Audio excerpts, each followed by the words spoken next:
Are you looking for a way to scale your short-term rental business and buy more properties? Well, co-hosting might be the right fit for you. Welcome to the Co-Host Coach podcast with Joe Roney. This episode of the Co-Host Coach is brought to you by Savvy STR Agents. If you're looking to buy a short-term rental, then contact the STR Savvy Agent team at savvy.realty. Hey guys, welcome to another episode of the Co-Host Coach. I am Joe Roney, and we are going to discuss this summer season and what it looks like and what does the slow season coming down the corner look like. So, there's a lot of things that have kind of changed things in the short-term rental industry this year. There's been a lot of economic uncertainty. There's been a lot of, travel has changed quite a bit. So we're just going to kind of deep dive into some of these trends and kind of what we're seeing and what we got to do to be successful in the second half of the year. So we're sitting in here, early July. So we're really down to less than a month away and from the, basically from the end of the season, right? I mean, the end of the busy season. It doesn't mean it's not going to keep getting busy, in August through December, but the majority of our year is going to be over very, very shortly. So, we're obviously after the 4th of July when this podcast is airing. So we are getting close to go into the shoulder season if you are in a traditional summer market. So beach markets, even some mountain markets, get a little bit slower during, August, September. The honest truth is most markets really get slow during August and September. And it's mainly because families are going back to school and they're getting back in their routines and they're, getting ready to go to Friday night football games and all the different things that go on in the fall. So, we're going into shoulder season. So, what does your summer look like now? So if we're obviously over half the year, so January through June is 6 months in the year.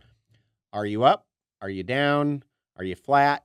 Where are you at? So I'll tell you a little bit about my portfolio. So we have 10 properties. Not all of them we had last year, but the ones that we had last year, the properties that we have redesigned, added amenities, added pools, and done those types of things, those properties are up. Every single one of them is up over last year, and as much as 30+%. Now, of course, the ones that are 30% over last year are ones that we didn't necessarily manage last year, but they were managed last year and were about 30% higher than their revenue was a year ago. The ones that we did have last year that have pools this year are up. The ones that have good amenities. Even my 2 Branson properties, I will say that a lot of people talk about the Branson market being a little bit down. We are actually up through June in both properties over last year. One of them over double digits, about 15% over last year. The other one's only about 3 or 4%, but they're both up. We also have a couple of properties that are down. We have one that's actually down quite a bit, and we had a couple of things that were out of our control that kind of affected that. I talked about it a few weeks ago. We had roaches in a house and we had to shut down for about a week and a half and kind of building that listing and, got a bad review over it and, rightfully so. It was something that, a little out of our control, but, we are struggled a little bit. That listing has started to pick back up through June. It's starting to pick up in July. We're getting it back on track, but it's probably going to finish the year a little bit down to last year. Another listing that we have is probably right at about flat to a little bit down to last year. It actually started out the year, we were up every single month, March, April, and May. And then, we actually finished June down a little bit to last year, which was kind of weird. But that property is actually getting a complete makeover in about 2 months. We're going to add an in-ground pool and we're going to redo a game room and redo one of the bedrooms and add some amenities to take it to the next level. So this is the kind of stuff that I wanted to talk about today, because if you have properties that you are co-hosting for your owners or you own these properties and they are not meeting, your goals for this year, you have one of 2 things that you can do.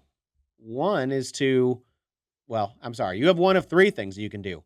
You can keep doing what you're doing and watch the numbers dwindle, because that's what's going to happen, right? There's too many properties around you or around your property that's leveling up, that's getting better, that's making an impact, and it's going to continue to cost you money unless you do, the other two options, which is number one is to reinvest in your property. And this is in co-hosting properties, owned properties, property manager, doesn't matter.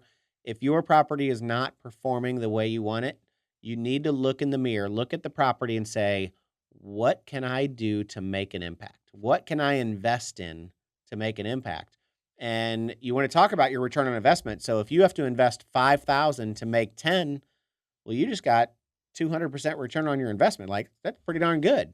If you have to invest 5,000 to only make 5,000, then, maybe that 5,000 isn't money well spent. You need to really look at your properties right now in the middle of the peak season, and the ones that are not performing, start putting a plan in place to get them better during this off season, because it's only going to, you know, delay the inevitable that the property is going to continue to underperform.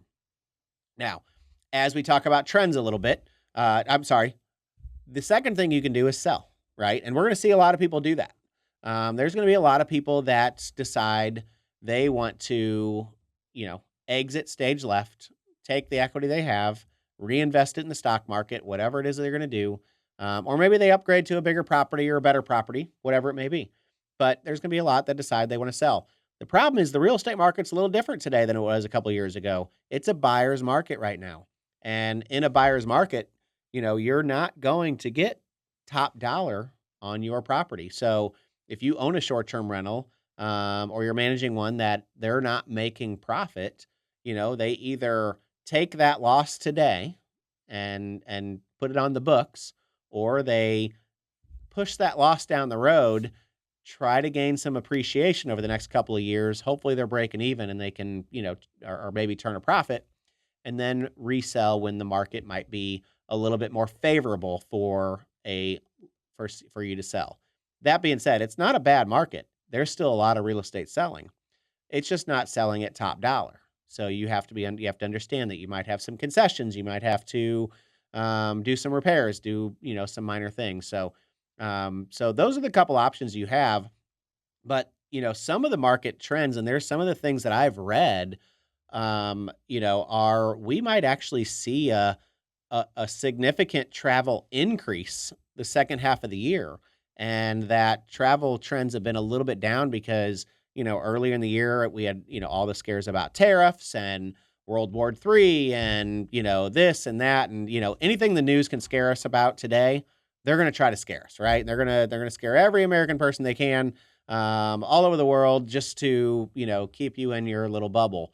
Most of the stuff is just fake news or false or whatever you want to call it, crap. But that's what they do. They want to keep us fearful. Unfortunately, many people have fallen for the scare tactics, and they've slowed down their spending, which I'm not saying don't slow down your spending. You got to, it's not a bad idea to slow down your spending during a little bit of an economic downturn or uncertainty. But a lot of people are doing less travel. And maybe they're traveling less days, but they're still going on vacation. And that's what I've seen. I've seen in my markets, I've seen a lot of multifamily. I've seen a lot of 2, 3, and even 4 families share one house on vacation for 5 to 7 days. And I've seen a lot of smaller families just come in for 3 or 4 nights, instead of the 6, 7, or 8 nights, whatever it may be before.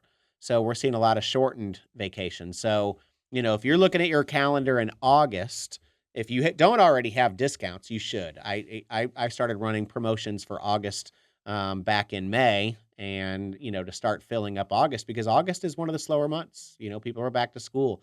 We want to say it's a really busy season for everyone, but it truthfully it never really is. Your top properties are going to get booked, and your bottom properties aren't. I met a couple people earlier this year, and they were talking about, what they needed to do to get their property better. They said, we had a great 2024. We booked March all the way through June and right to about Labor Day, but I didn't get a single booking from Labor Day all the way until February. And I was like, not one, not a single booking. Like, that's crazy to go 4 or 5 months without a booking. Like, that's a long period. I mean, there's people that go that far because they use their property or they block the calendar or they're doing some updates. But, if you're going 3 or 4 or 5 months without a single booking, there's something wrong with your property. You need to do something. So, that being said, as we're going into shoulder season, a couple of the big things that have really helped and worked for me for the properties has really been on the revenue management side. Adding those far out or short term discounts, so less than 60-day discounts, adding those length of stay discounts, adding those last minute discounts. I even go down to one night minimums when I'm within 10 days. And, we're seeing a lot of good progress with all of that and getting those last minute bookings. The booking lead times this fall and winter are going to be the lowest that we've ever seen. We're talking under 30-day lead times probably throughout the majority of the off season. So, when you go into shoulder season, we go from being, how can I have the highest average daily rate, to in the off season is, how can I have the highest occupancy? Because, 7 nights at $200 a night is better than 0 nights booked completely, or just 3 nights at $300 a night. Okay, maybe you got $900 those 3 nights. Yes, you might be able to say, okay, my property's not getting used as much and it's less wear and tear or whatever you want to call it. But I'd rather have that $1,400, for a week than the $300 or the $900 for a 3-night weekend, right? So having those length of stay discounts in there, having those, short-term discounts in there, getting your average daily rate down. These are some of the trends that are going to help you book your places going into the shoulder season, and it's something that you definitely want to do. So, the other thing that we're really kind of seeing in the travel, like I said before, is we are seeing a lot more weekend bookings. Like even during summer, I had some houses, the ones without pools, that were empty on Mondays and Tuesdays and Wednesdays. Or not every week, but we saw more openings on early weekdays and a lot more 4-night weekends. Is what we saw, or what we're seeing. I mean, the houses that I have with pools are pretty much very rarely have a gap. If they do, it's a day gap here or there, or the ones that have really good amenities and well designed. But the houses that aren't top tier, that need a little bit of refreshing, maybe those are the ones that we're really looking at right now and saying, okay, what do we got to do to take this property to the next level going into 2026, going into the winter of 25 and into 2026. And it's important to look at that today, because if you wait until December, now your listing's not going. And, most owners are gonna have a little bit more money in the bank at the end of the summer, coming out of busy season, to maybe, put in another 5 or 10 grand into the property, add that hot tub or add that movie theater or whatever it is you're going to do. Look at what you can be doing right now to make an impact in your shoulder season and into next year. So, that's some of the market trends that we're seeing. Uh, you know, Shoot me a DM. Let me know what you're seeing. I'd love to chat with some of you co-hosts out there and see kind of what the trends are in your market, and see what you're seeing. But that's a lot what's happening. From what I've talked to in my network nationwide, we're seeing a lot of that. We're still getting some really great quality bookings, and we still have properties getting 1,000, 1,500, $1,800 a night, across different properties. But there's definitely a lot more of those 2, 3, and 4 night stays than there have been in the past. So that's kind of what I want to talk about a little bit today.